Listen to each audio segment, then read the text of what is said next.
France take Australia apart and show why they're many people's favourites to win the Rugby World Cup. On his mark, let's talk rugby.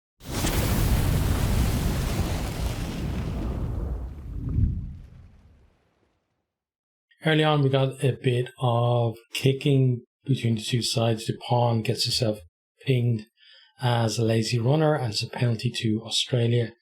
Carter Gordon goes for the post from just over 40 metres, but misses just to the left. He didn't have the greatest game from the tee, and a few times we've seen him, he's kind of struggled with his kicks at goal as well.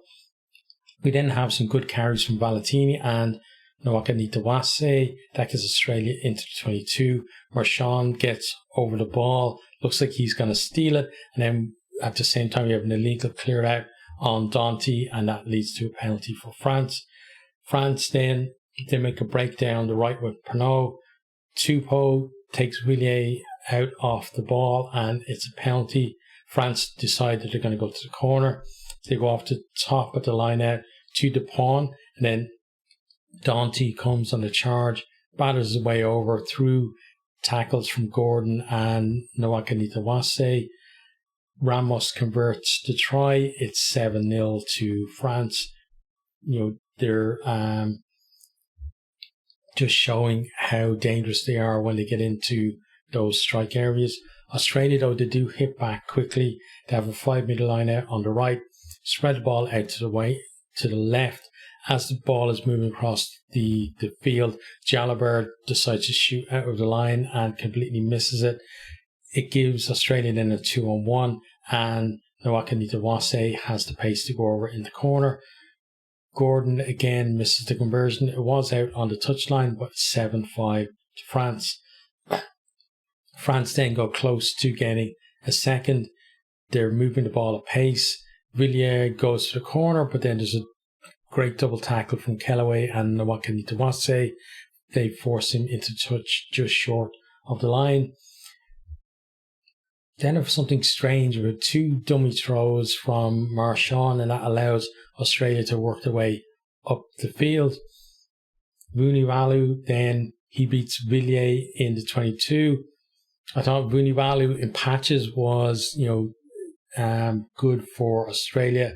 He was one of their better players, I felt. Previously, when I've seen him, I haven't been impressed with him at all. But today, he seemed to get a little bit more space and thrived in it. But then Flamand comes over with a covering tackle and Vunivalu offloads into Gordon, who can't quite hold it, and it goes out. But Australia looking dangerous when they get into position. Marchand then goes over the top with the line out, and France are able to clear. Both teams, they're looking to keep the ball alive. There's plenty of offloads from them, just moving the point of contact and trying not to have too much of a contest at the breakdown, as to just get the ball out of there as quickly as possible. France win a penalty for a high tackle by Arnold on Villiers. Ramos slots it, and we're at 10-5. They then win another penalty for Tom Hooper not rolling away on the edge of 22. Ramos makes it 13-5, and France are beginning to take control of the game. Olivon then gets pinged for going off his feet. Gordon goes up the line. It's the first visit to the 22 for Australia for a little while. And then, they go to the line out, they look to set up the maul, they knock it on as they're trying to set up the maul. They then, after France clear, they win themselves a scrum penalty, have another chance to come back into the 22, but they decide that they're actually going to go for the posts, and Gordon is off target again. Yeah, really not a good, day at the office for him from the tee, as I said. France, then they go for an up and under. McDermott gives away a penalty for obstruction. He just kind of drifted over in the way of the two players, one from either side, who were going for the ball.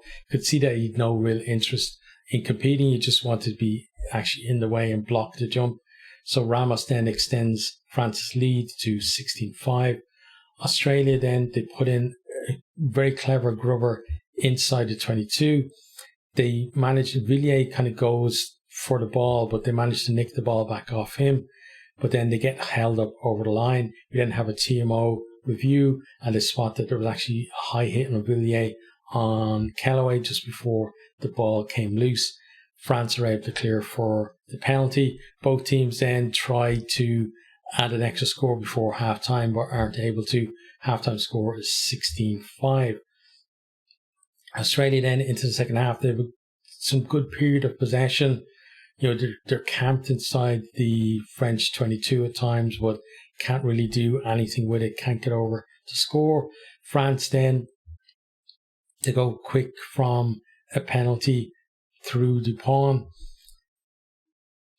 They get up the field, spread the ball a little bit.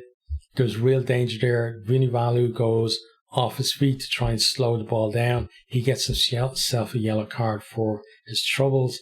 France then get the first score of the second half. It's another Ramos penalty, and it's 19-5.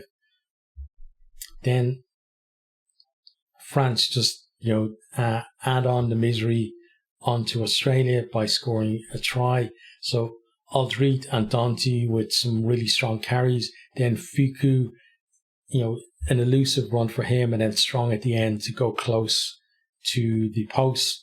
Dupont then puts a dinking kick over to Pernod, who scores in the corner. They did really well to narrow that Australia defence, and they had 2 or 3 players out there that he could have kicked the ball to, but very clever and quick thinking from Dupont. You expect that from him. At this stage, Ramos converts from out wide, is 26-5. Gordon then goes for an up and under from just outside the 22. It went about maybe 10 or 15 metres, and Nawakanita Wase, he beats Ramos to the ball. Instead of gathering, he taps it back down to Gordon. He then switch it inside, and Wright goes over under the post. Really nice move from Australia. We didn't see enough of this from them today. Gordon converts, and we're at 26-12.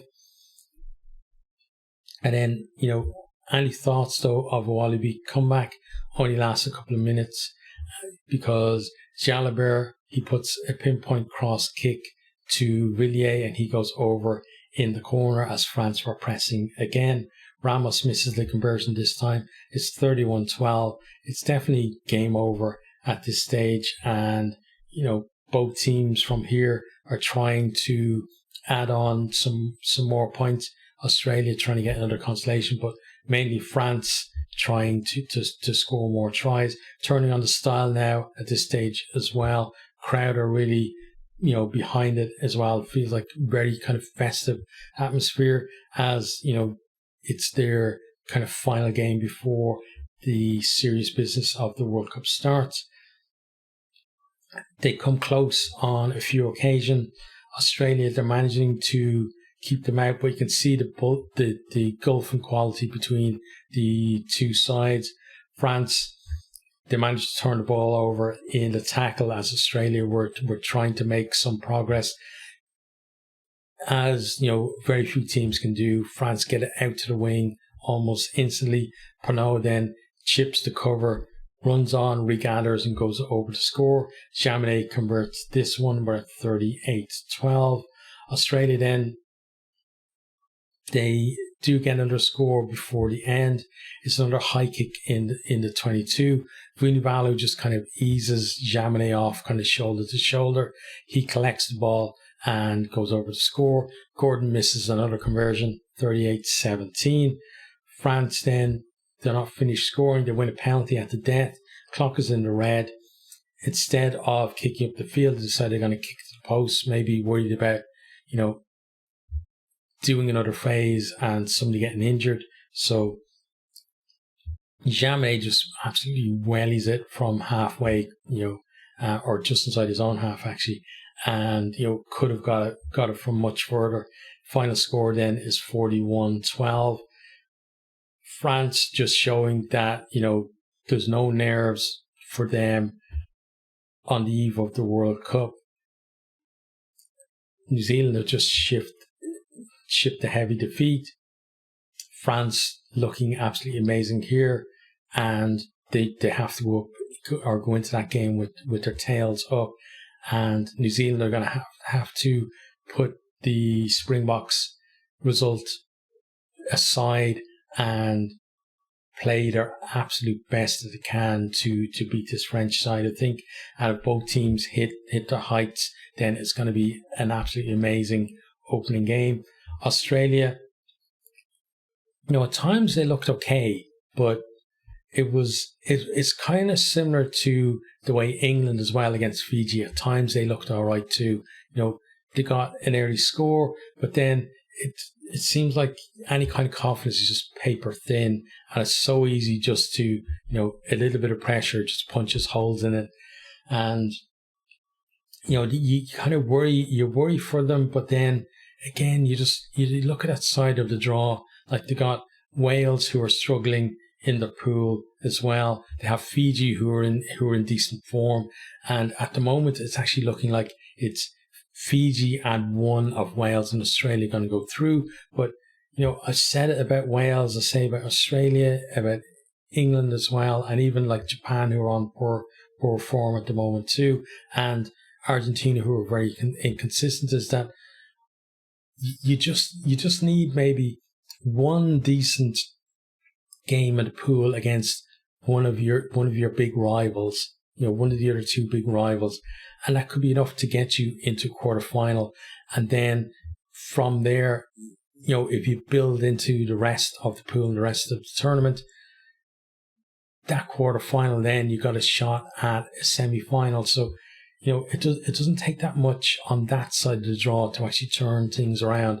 If Australia or England or any of the others were on the other side of the draw, you'd be thinking, well, there's no point in, you're a fan, there's no point in booking accommodation beyond the pool stages because you're going home, unless you want to just follow the rugby and follow somebody else. That's the way it looks. But with the way those pools are, any of these teams can come back. And then on France's side of things, you see France playing absolutely amazing there. And, possibly they could still lose a quarterfinal. And it's just crazy to me that, you have teams in great form on that side of the draw, and, only two of the easily the best 5 teams in the world are going to make it into the semi-final. But, this display today, France is showing that they're, as I said, one of the favourites to win the tournament, and whoever they get from the South Africa, Ireland or Scotland in their quarter-final, they know that they've got to hit their absolute best to knock out the hosts at home.